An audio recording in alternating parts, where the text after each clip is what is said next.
Good afternoon, ladies and gentlemen, and welcome to the ICT podcast, Counter-Terrorism Today. I'm Itai Handman, and I have the honor and pleasure of hosting on our podcast today Dr. Colin P Clarke. He is a senior research fellow at the Soufan Center. He is the director of policy and research at the Soufan Group, where his research focuses on domestic and transnational terrorism, international security, and geopolitics. Prior to joining the Soufan Group, Dr. Clarke was a professor at Carnegie Mellon University, a senior political scientist at Rand Corporation, and he is also an associate fellow at the International Center for Counter-Terrorism and an author of numerous books, including The Financing of Terrorism, Insurgency, and Irregular Warfare, Terrorism, The Essential Reference Guide, and After the Caliphate, the Islamic State and the Future of the Terrorist Diaspora. Dr. Clarke, welcome to the program, and thank you for taking the time. Thanks very much for having me. I appreciate it. So today's program, we're going to look a little bit about the domestic terrorist threat, right-wing extremism. But before we jump into that, doing my work beforehand and looking into this podcast and this specific topic, I came across the fact that you have been working on, as well in the past, on connections between transnational criminal organizations and terrorists.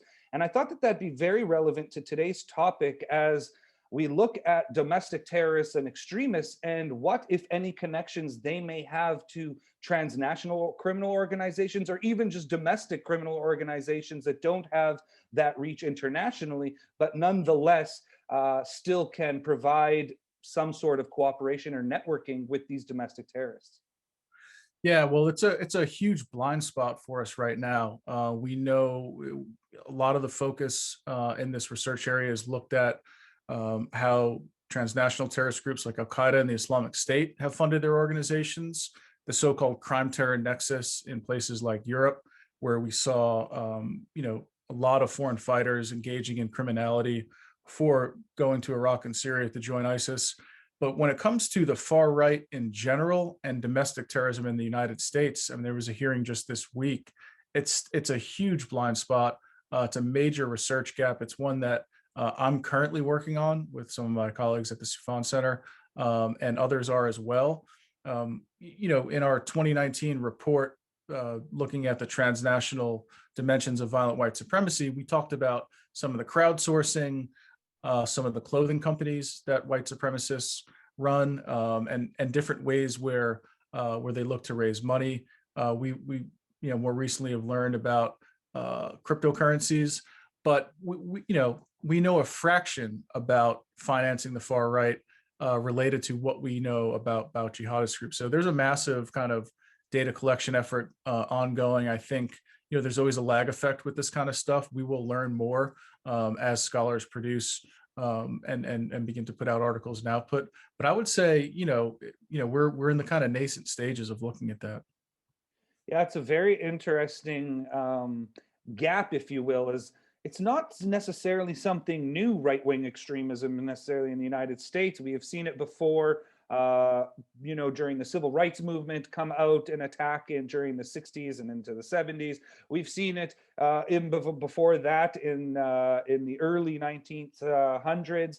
And just to shift gears as well, we also have seen in the past left-wing extremism and terrorism. It's not just right-wing, but domestic terrorism is the whole gambit from both sides. So what would you say is the biggest challenge now to academics and counter-terrorist experts in sort of catching up or closing that gap, as you mentioned?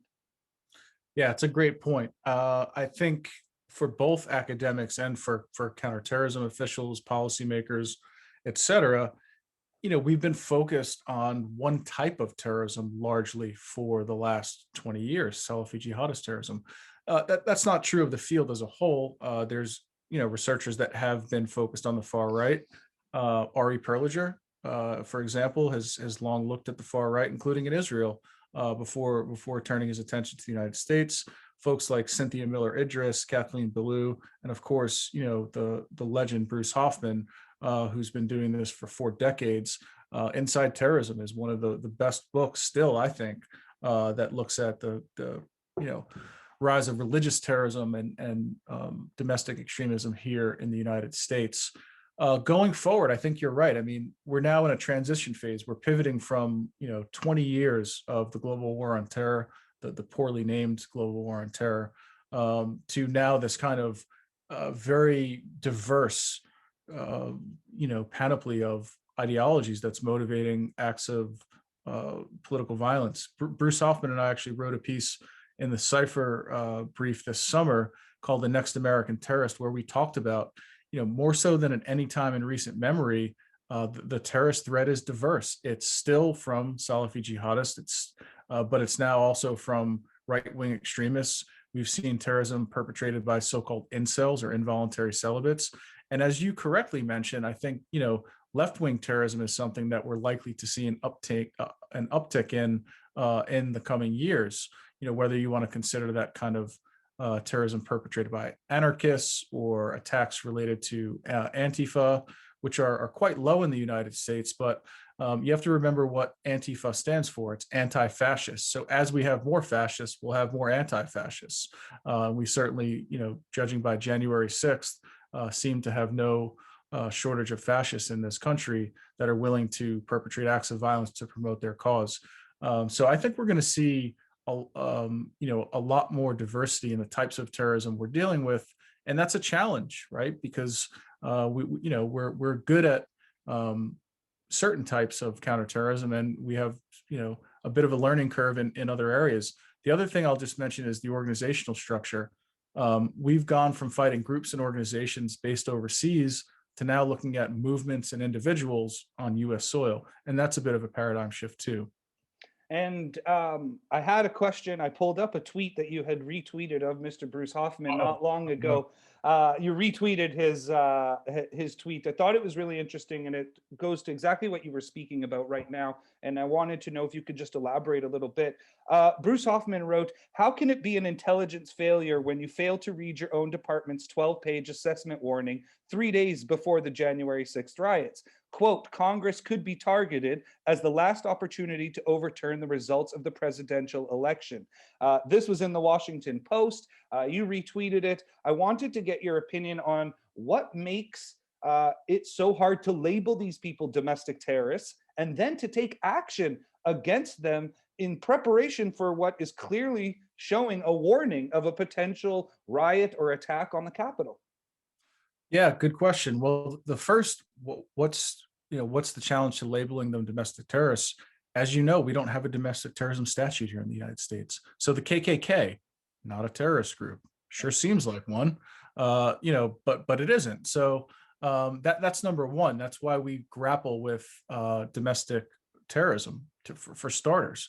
The second part is, to me, it's a systemic failure, right? This was a failure of the system from top to bottom. There was a clear issue of political will involved, right? I mean, we knew about this threat, not only from the memo that you mentioned, but for anyone that's been paying attention and has been looking at this space for months. I wrote a piece in the LA Times in late November where I was talking about Trump's violent rhetoric and how that has the potential to cause major issues in this country and will likely increase political violence. People called me an alarmist, right? Oh man, this guy's overreacting. He's a threat inflator, blah, blah, blah, right? What am I doing after January 6th? It's not like I'm taking victory laps and being like, told you so. It's my country that's being torn apart. I just am a little bit appalled that, how do you not see this, right? I mean, this has been the steady drumbeat. Charlottesville, 2017, Pittsburgh, Tree of Life shooting, where I lived in Squirrel Hill, actually. I lived less than a mile from that synagogue when the attack happened. I was at home that day writing about terrorism in Yemen and Somalia, thinking that could never happen in my neighborhood, right? But I was wrong. 2019, El Paso. So, there's this, and there's plenty of attacks that happened before that that should have been a wake-up call that weren't, including there's an attack at a Sikh temple in Wisconsin by a white supremacist several years ago. And then the plot to kidnap Governor Whitmer in Michigan. When you have domestic extremists plotting to kidnap elected officials on U.S. soil, how you don't respond to that is beyond me. But we've got a lot of issues in this country right now with domestic extremism that's not debatable. And I think a Biden administration really gets the sense of urgency, understands that this is something that needs to be dealt with. The question now becomes, what do we do about it? And that's exactly it. And I think something worth mentioning right now, as you had mentioned in your answer, was the fact that you sounded the alarm, if you will, about President Trump's rhetoric, which was getting extremely more violent and, triggering people to potentially commit violent acts. And now we see this week CPAC going on in the United States right now, which normally is a very uh, politically charged event. But this year it seems to have taken on an extra step forward, if you will. There are images being shown of people at CPAC with what is being bought. For example, the what is being sold at CPAC, and you see bumper stickers that say "Not my president" for Biden. You see President Trump is still my president. Things like that, and obviously that is just the tip of the iceberg. There's a lot more paraphernalia that I saw in images there, with, for example, Biden with a Hitler mustache, Trump victorious, and even rolling in a Trump gold idol statue into CPAC. What is this say about the Republican Party specifically, that they're not willing to stamp out this extremism within their own party? And you even saw former Majority Leader McConnell yesterday say that he may support Donald Trump for another run in 2024, when we just saw that he just divided this country really into two and further. What does the FBI, what does the domestic terrorist actors need to do to challenge what is happening at CPAC, the rhetoric, as well as the paraphernalia that only continues to incite? Look, if we hadn't just had, the last 4 years that we had a president that lied constantly, and in fact encouraged, a lot of the violence that we ended up seeing on January 6th, maybe I'd be more prone to laugh at some of those bumper stickers. But the fact that, he perpetrated the Stop the Steal lie, which is now fed into the QAnon conspiracy. We know that QAnon members have become violent in the past. It's not a laughing matter to me. The fact that these bumper stickers are being sold is further encouraging this type of behavior. The Biden is not my president. There was an article in the Military Times a week or two ago where active duty soldiers were posting on Facebook that the election was stolen and that they don't recognize Joe Biden as their president. That's got to make people sitting in Moscow and Beijing pretty happy. That's a pretty good return on investment for the asymmetric, information operations they've been waging in this country. And the people like that become active targets for recruitment for foreign intelligence services. So there's a lot of issues there. And the fact that they're one of the two major political parties in the United States is, amplifying that tells you everything you need to know. Most definitely. We saw in the last few years Russian intelligence officials trying to infiltrate different organizations. We saw it with the NRA, and then eventually making, I believe her name was Maria Bouton, made her way all the way to the prayer breakfast and was sitting in the same room as all of these elected officials. And it is known that she is now a Russian agent. So clearly they have been trying to utilize these exact paths to infiltrate the United States government and intelligence networks and try to influence the United States political sphere in many different ways. I want to steer the question now to you a little bit further. The Department of Homeland Security announced this week that it is allocating $1.8 billion in grants to state and local jurisdictions to protect against terrorism and other disasters, with at least $77 million going to protect specifically against domestic violent extremism. First of all, what does that actually mean, $77 million towards domestic violent extremism? Is that enough money? And what else can the DHS do? I don't know. I don't know what that looks like. I just read the story yesterday, but I'm sure a lot of colleagues of mine in the field will be recipients of that money. I think, and that's a good thing. People that are real, no kidding experts on CVE and PVE, countering violent extremism and preventing violent extremism. My one hope is that the money Is it enough? Is it ever enough? I don't know. I mean, I focus more on quality than quantity. So if that money is channeled to organizations like Peril, which is Cynthia Miller Idris's shop down at American University, or Moonshot CVE, or some of the other outfits that we've seen able to deal with empirical evidence and data, then it could be enough. But I think the scope and the scale of this problem is so immense in this country that it may not be. And uh, some of the more beyond the pale stuff like QAnon, I don't know how you deal with that. I do also have great faith in folks like Christian Piccolini, so-called formers, right, that are now working to get people out of extremist groups. But I do worry that that will become somewhat of a cottage industry if it hasn't already. The whole CVE space, people see it as a cash grab, and they kind of just go in with unproven methods, looking to start programs. So I say again, there's people that have been recognized as experts in that field. I hope they're recipients of this money. But we're probably going to hear some stories about how the money was wasted inevitably, right? I hope that's just kept to a minimum. Yes, hopefully. But with all government programs, eventually some waste goes in. And as you said, we hope that it's at a minimum. I wanted to ask you because I find it very interesting. I find a lot of similarities between how traditional international terrorists operate and domestic terrorists have been operating. I wanted to ask you, whose playbook do you think that the domestic terrorists are using? Are they writing their own playbook? And is there really a big difference between how they operate and how international terrorists operate? That's a great question. We know that they learn from one another. And there's folks like, Asif Magadam, who's done amazing work on cooperation between terrorist groups and the kind of organizational learning that goes on.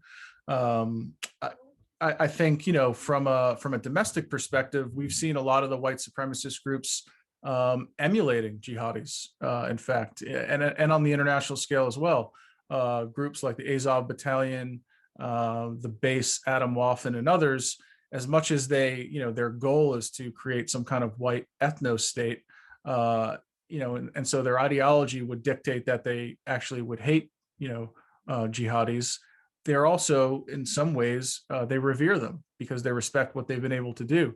We've seen them adopt terminology like white jihad and, sharing kind of manuals online, swapping tactics, techniques, and procedures that jihadis have used successfully. And even Osama bin Laden's appeared in some of their propaganda, which is strange. But definitely a lot of kind of resonance for domestic actors and for the kind of international white supremacist milieu from what other groups have been able to achieve. Very interesting. Is I had not seen any of that propaganda yet with bin Laden and the white supremacists, and that is just the most antithetical. It's just mind-boggling to me right now. It just seems the complete opposite of what they stand for, these white supremacists. But very interesting how they are trying to learn from one another. One final question before we let you go, Dr. Clarke. I wanted to ask you, what do you feel is the greatest challenge in combating domestic terror? And do you feel there is a specific group or a network of individuals who pose the most serious threat to the United States from a domestic standpoint? Yeah, I mean, there's a lot of challenges, but again, the fact that we don't have a domestic terrorism statute, we'd have to start there. You can't charge people, you can't designate groups or organizations as domestic terrorist groups.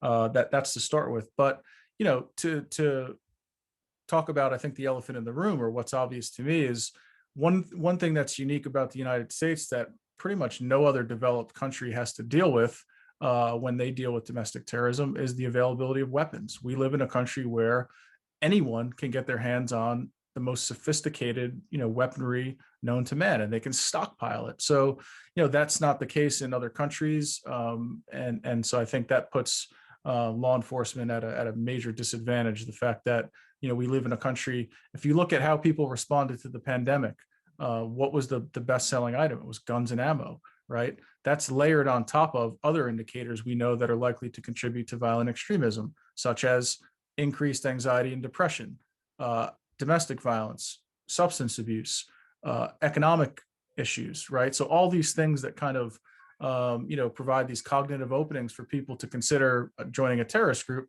are present in the United States. And, so they've been cooped up for a year.